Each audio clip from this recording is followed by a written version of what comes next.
Muri Zimbabwe tinokuchingamidzai zvekare kune chimwe chirongwa pano paZim Facebook Secrets and Confessions tichingoti mangwanani akanaka. Nhasi uri musi wa30 December tava kutoda kutopinda muna 2026. Regedzai tibva tapinda mumamessages edu atadzoka takakubatirai. Message yedu yekutanga yakamira sekudai so. Hanzi makadi zvenyu mukoma, please post my story makavikawo chitupa changu. Ininiwo ndiri mudzimai uye zvekare ndiri kuraramawo ndiri kuno kukumhiri kwemakungwa. Ndine chirwere chekenza uye zvekare ndine hope dzandinogara ndichirota. Ndinorota amainini ava vainge vari mudzimai wenumber 2 wababa vangu. Baba vangu vainge vaine vakadzi vavo vaviri by the time pavakazoshaika. Saka baba pavakazotanga kuita zvekutengesa vaipota vachienda vachinonosuplya zvinhu kwaMutare, ndokubva vachizosangana naamainini vainge vachitengesa pane imwe flea market, vakabva vachizovapa pamuviri, vakabva vachizovatora vakavabvisa kwaMutare vakatanga kugara navo muHarare. Saka baba vangu vakazoita mari yakawanda. Vaita mari yakawanda kudaro vakabva vachizotengera mama vangu imba kwatinoti ndokufamily house.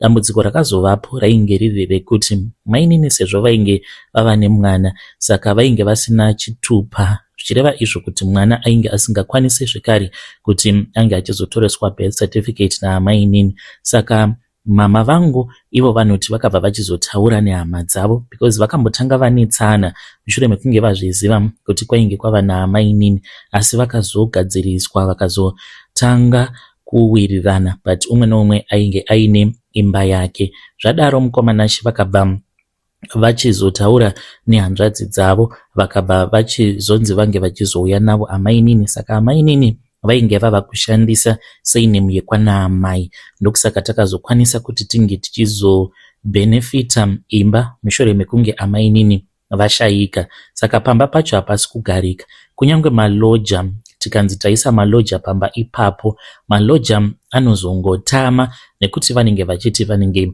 vachiona munhu uyo anomuka makuseni anzi makuseni kuma4 kana kuti kuma3 anototanga kutotsvaira pachivanze, kana kuti usiku zviya vanenge vachitongoona vanhu vanenge vachibika mukicheni, vachinzwa vanhu vachikorobha mupaseji vachiita nyaya vachitoseka. Saka tinofungidzira kuti ndeamainini, ende ichokwadi kuti chipoko chaamainini nemwana wavo uyo akazoshaika munguva yeCovid ainge achinzi Matilda, akafawo ainge asati ava nemwana. Saka mushure mekunge vazotoreswa chitupa naamai vangu nehama dzavo, ndipo pavakabva vachizotengerwa imba nababa. Saka isusu tainge tiine kumba kwedu, amainini vainge vaine kwavo. Saka mainini ivo vachitaura vainge vakati vainge vari nherera.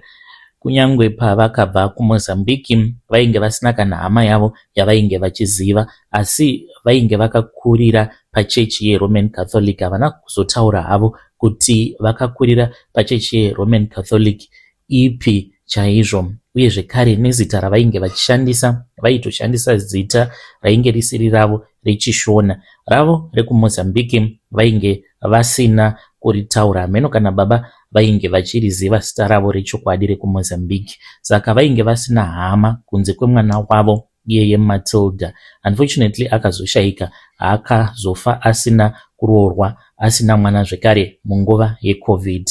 Saka mushure mekunge mwana wavo azoshaika, mukomanashi ndipo apo ndakabva ndachizotaura naamainini mushure mekunge ndatumwa nasekuru.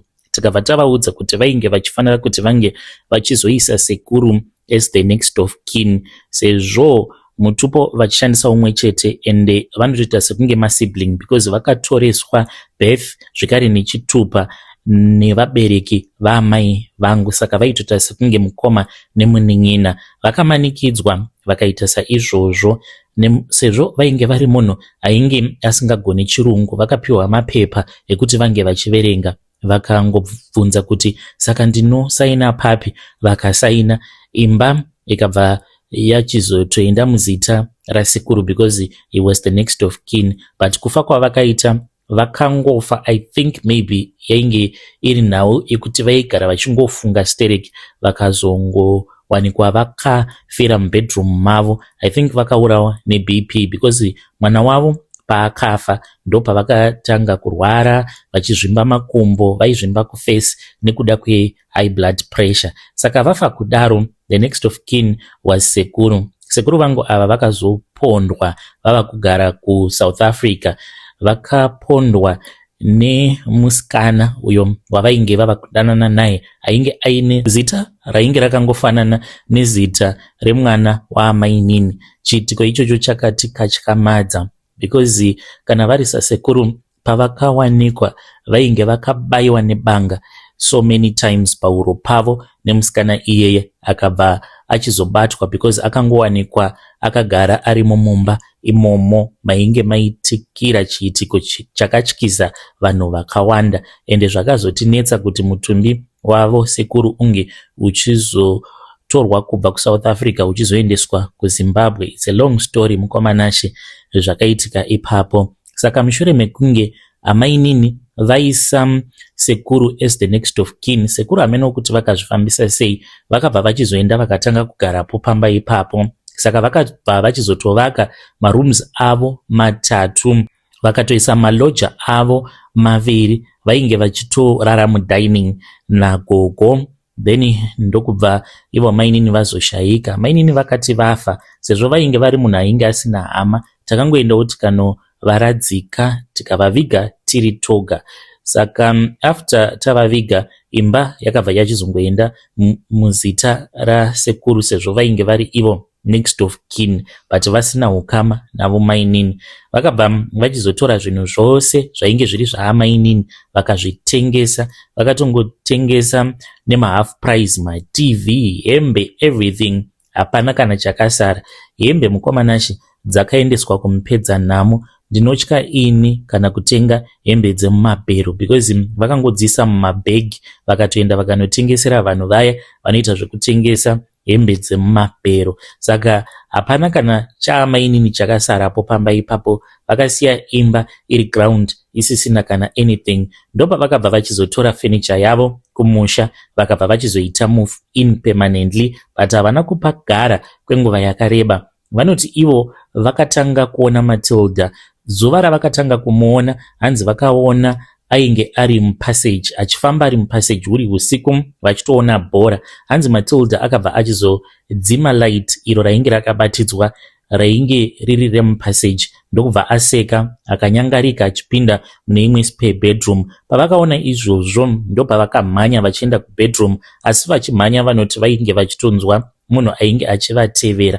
Vakazotanga kunetsana nagogo. Gogo vakazotobatwa vaine chikomba, vakabatwa so many times ndokubva vachizotiza but tinofungidzira kuti maybe mweya iwoyo wengozi wakazvikonzeresa zvose izvozvo. Ndopavakazobva muzimu vakabva vachizoenda kuSouth Africa uko kwavakazotanga futi kudanana nemusikana ainge aine same zita rainge riri zita remwana waamainini akazovabaya nebanga. Saka pamba ipapo panonetsa. Kana mukaisa maloja vanenge vachingoisa macomplain nemaripoti ekuti vanopota vachinzwa vanhu vanenge vachitaura vachiita nyaya vari vakadzi vaviri, kana kutongoona mukadzi wechikuru anenge achitsvaira pachivanze. Patakambofamba ndakamboudzwa kuti sekuru vangu vane chekuita nekufa kwakaita amainini. Hongu vakatorwa havo nenguva yakwana but sekuru vangu hanzi vane chekuita. Ivo sekuru vakafa, dai vanga vachiri vapenyu zvimwe kuda taikwanisa kuvabvunza kuti kasi mune zvamainge muchivaita here. Dambudziko riripo mukoma nderekuti kufamily kwana amai kwatova neproblem nekuda kweimba iyoyo, nekuti vava kutorwira imba yacho. Isusuwo mukoma of course imba tinongoti ndeyedu because ndeya baba vedu nekuti ndivo vakaitenga. Saka kana vari semadzisekuru edu, ivo zvavo vanoti imba vari kuda kuti tinge tichizoitora but pachezvavo vanonetsana because vari kuti vanodawo share paimba iyoyo kana kuri kunzi ikatengesewa. Patakanzwa kuti sekuru vainge vaurawa nemukadzi uyo wavainge vava kugara naye. Chakatishamisa izita, kufanana kwemazita, uye zvekare nekubayiwa kwacho kwavakaitwa nemukadzi iyeye. Akavabaya almost 32 times pahuro pavo apa, vachizowanikwa vakafa. Mukadzi wacho haana kumbotiza, ainge achingochema, saka ainge akatogarwawo nemweya wengozi. Ende zvakazonetsa kuti mutumbi wasekuru vedu unge uchizobviswa kubva kuSouth Africa uchiendeswa kuZim, because hurumende yeSouth Africa yainge ichitoramba nemutumbi wasekuru. Vainge vachiti ko kana ari chizvarwa chemuSouth Africa, because painge pasina passport. Vana amai ndivo vatakazototi vange vachiinda, ndobva kwachizonoitwa DNA test, vaine zvekare mamwe maparticulars asekuru. Ndipo patakabva tachizonzi tinge tichizobvisa mari yakawanda mukomanache, dzimwe mari dzatakabhadhariswa dzatainge tisingakwanisi kunzwisisa kuti dzainge dziri mari dzei.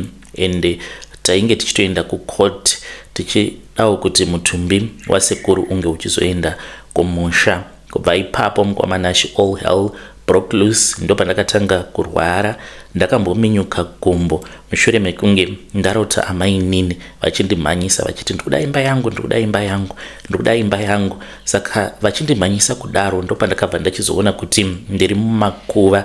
Ndakabva ndachizonodonhera pamusoro perimwe guva. Kubva ipapo ndikangotanga kutonzwa kutorwadziwa mushure mekunge ndaminyuka ndiri kuhope. Pandakamuka futi ndikatotanga kunzwa pain. Ndakatonoitwa operation nekuda kwekuminyuka ikoko kwandainge ndaita.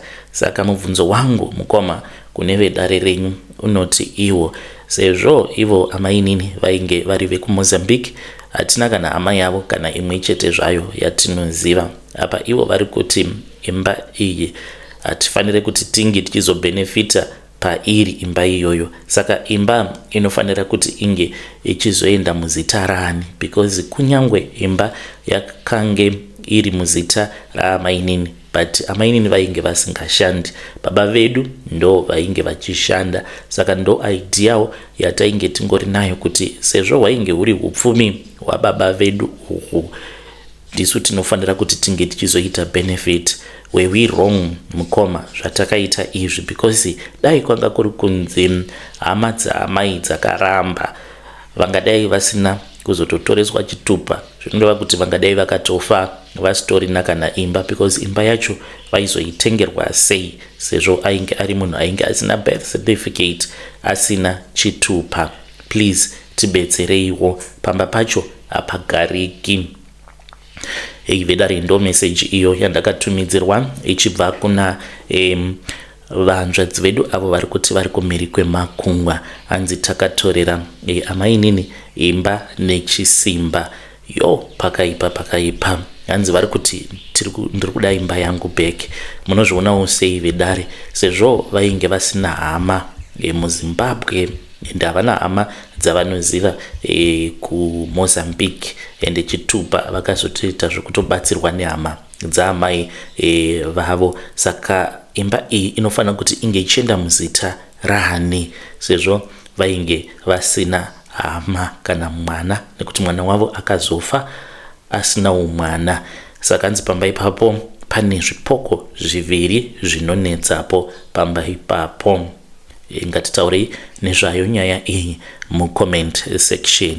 Regedzai tibva taenda panyedu inotevera. Nyedu inotevera yakamira sekudai. Hanzi mukomana chimakadii zvenyu? Ininiwo ndiri murume uye zvekare ndine makore 38 years ekuberekwa. Saka rino ndiro gore rechi7 ndichirarama ndichiitawo izvi zvekutevedzera mhiko dzangu dzeurombwa, nekuti ndakaromba ende ndine macontracts akawanda andinawo. Basa rangu ndinoita basa reuelectrician neplumbing, ende kana kuri kunziwo ndikawanawo macontract ndine vakomana vangu vanovaka zvekare. Nyaya yangu mukoma yakatanga mainge muri mugore ra2016 ndainge ndisina mari, zvinhu zvainge zvakatooma. Mudzimai wangu akandisiya nekuda kwekuti papurazi patainge tichigara painge paine vamwe foromani, saka foromani ivavo vaiti kana vakachiva mukadzi wako vaibva vachizokudzingisa basa. Saka pandakadzingwa basa ndopa akabva achizotanga kudanana navo foromani, because ndakazobvapo papurazi patainge tichigara ndikaenda ndikanokumbirawo pekugara pane imwe komboni. Saka akati hazviiti kuti ndinge ndichingotevererana newe because uri Rombe hauna chauinacho. Akazosara ava kugara navo foromani. Ndakazobva hangu kumapurazi ndikabva ndachizopinda mulocation ndikasangana neumwe murume uyo akazondidzidzisa mabasa iwawawa andinoita ekuchubha mudzimba dzevanhu uye zvekare neplumbing.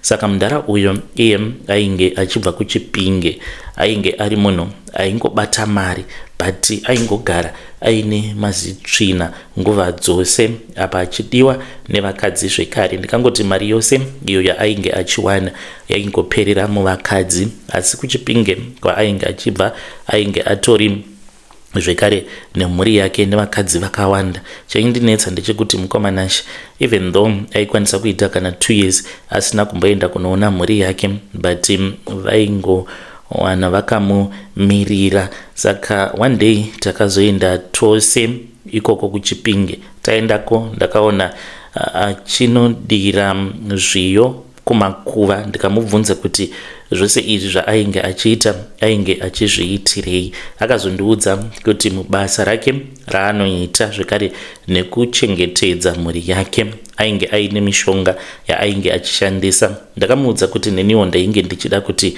ange achizondibatsira ndinge ndichikwanisa kuzovawo nemari semari yaainge ainayo. Akangoseka akati, unozoigona here mhiko yacho, nekuti mhiko yacho yakaoma.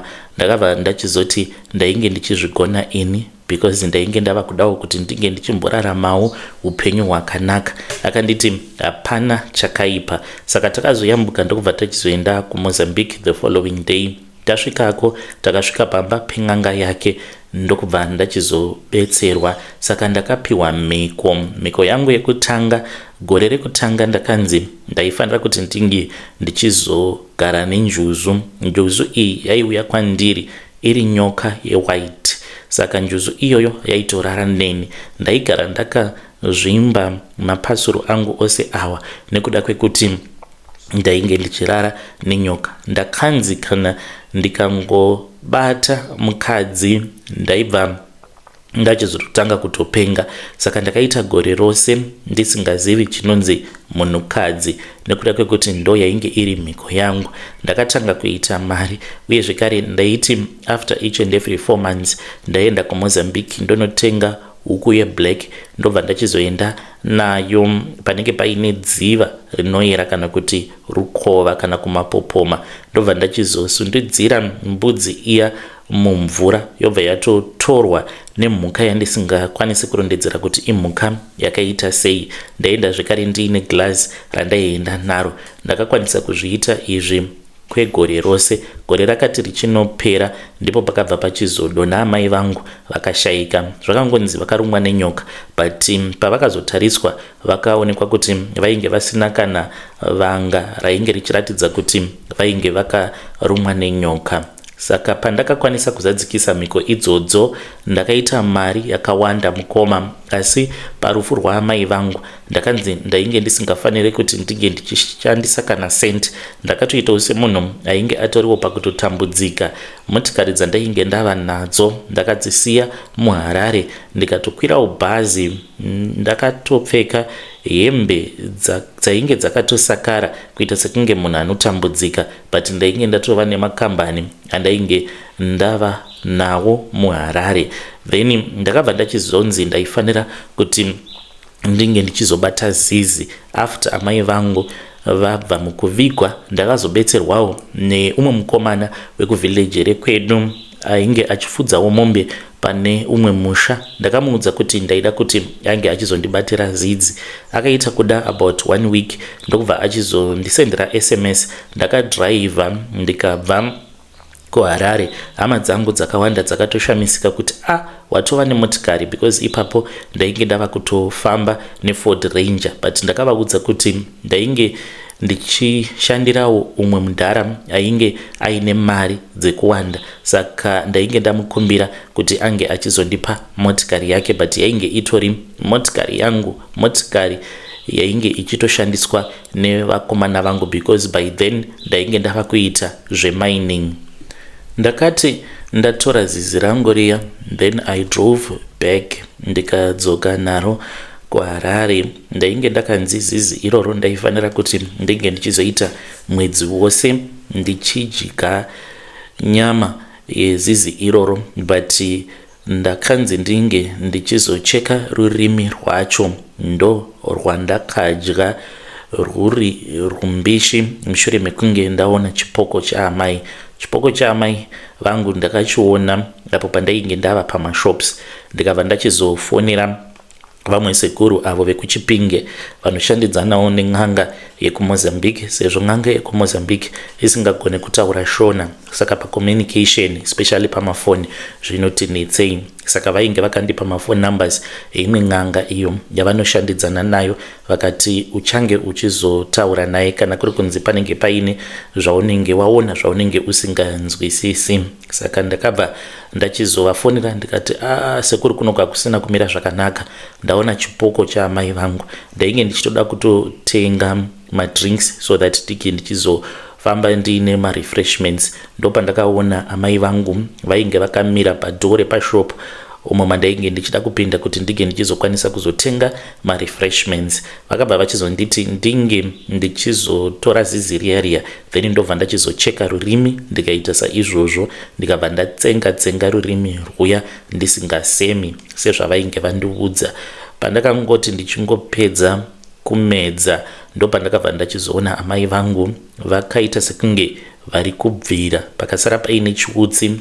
Ndikazoburuka motikari, chiutsi chiya chachizonyangarika, ndikanotenga marefreshments angu, but ndainge ndava kutya manje kufamba usiku. Ndakazotonomira pane kamwe kaguest house ndikararapo, ndikazomukira hangu makuseni ndava kuenderera mberi nerwendo rwangu rwekudzokera kuHarare. Saka ndakabva ndachizonzi ndaifanira kuti ndinge ndichizorara muguva kwemazuva 3, asi izvi ndakanozviitira kuMozambique.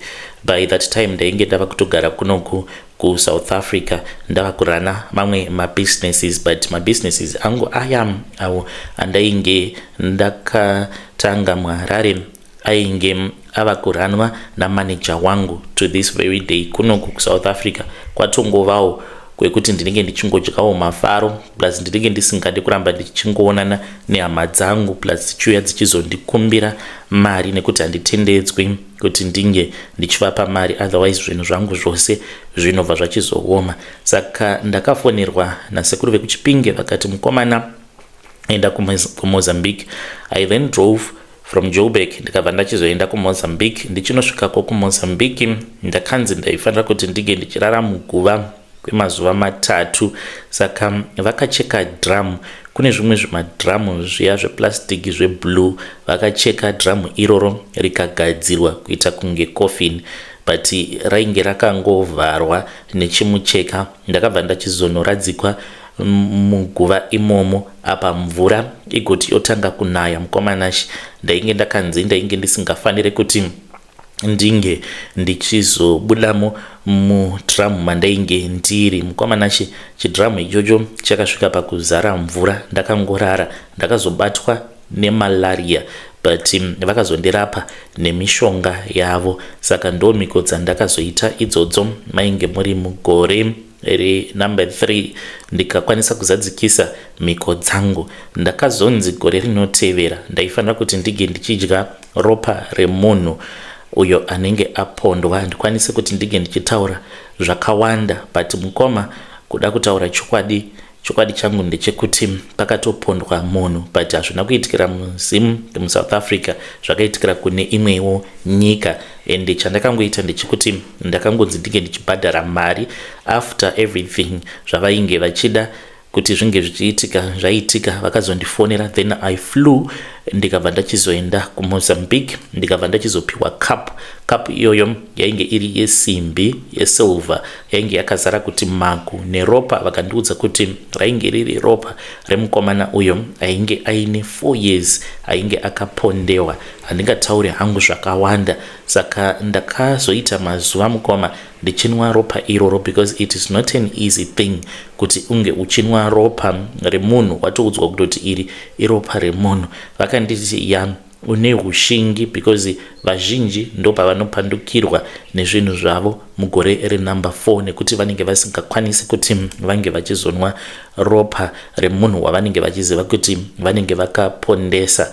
Ndakabva ndachizopiwa glass iri ndakaripiwa mainge mava mugore renumber 5. Mind you, pose apa ndaingorara nemapenzi, ndainge ndisati ndapiwa mvumiro yekuti ndinge ndichizodanana nemukadzi wandinenge ndichida. Gore renumber 5 ndakanzi kana wava kuda kuti unge uchizofambidzanawo nevakadzi veklasi yako vaunenge uchida, unofanira kuti unge uchizotevedzera mhiko idzi. Mhiko dzacho dzainge dziri dzekuti ndinge ndichirara nebenzi rechirume ndikaita saizvozvo, uye zvekare pose apo pandinenge ndichirara nemunhukadzi ari normal ndine glass iro randakapiwa. Glass iri rinofanira kuti ringe richigara panze for 2 weeks, but not 2 weeks exactly, for 13 days rinenge riri panze. Ndinorisiya riri panze for 13 days, then ndobva ndachizoripinza mumba. Saka kana ndaripinza mumba kudaro, mazuva awo arinenge riri mumba ndinenge ndichifanira kuti ndinge ndichirara nevakadzi vakawanda, even kutokwanisa kutorara nevakadzi vanodarika 20 pa5 days apo pandinenge ndichizadzikisa mhiko. Saka ndo dzimwe mhiko idzodzo dzandinotevedzera. Saka zviri nyore, because vakadzi vazhinji ndinosangana navo mumagroups edating, sezvo ndiri munhu ane zvikwanisiro. Vakawanda mukoma, kana munhu akangoona kuti ndiri munhu ane mari, vanenge vava kutoda nezvangu.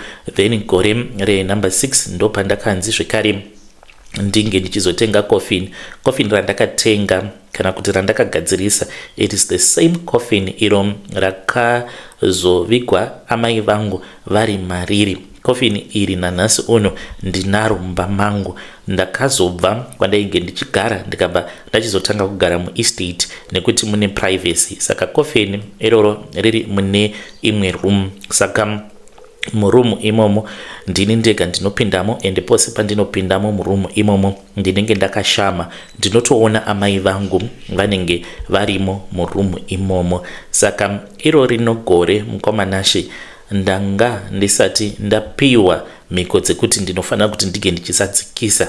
Handizivi kuti sei gore rinori ndisati ndapiwa mhiko dzekuti ndinge ndichisadzikisa. Ndiri kutya kuti zvimwe kuda pane ari kufanira kuti ange achizofa mudzinza rekwedu, because apo pandakanzi ndige ndichizonwa ropa remunhu ndo zvakaitika futi. Gore rakati rava kuda kunopera, ndakazotoudzwa wainge uri musi wa27 December, apo pandakaudzwa kuti ndiri kufanira kuti ndinge ndichizouraya munhu, ende zvakaitika nemazuva mashomanana iwawo. Then I flew to Mozambique. Saka apa ndiri kutya kuti gore zvarava kuda kunopera, maybe vanhu vachazopinda munew year vakatodumbirwa nekuda kwekuti mumhuri munenge matoitika rufu. Kutaura chokwadi, zvinhu izvi handichada, because vakanditi as long as uchikwanisa kungozadzikisa mhiko dzangu, iwewe uchaita mari kusvika wava mutana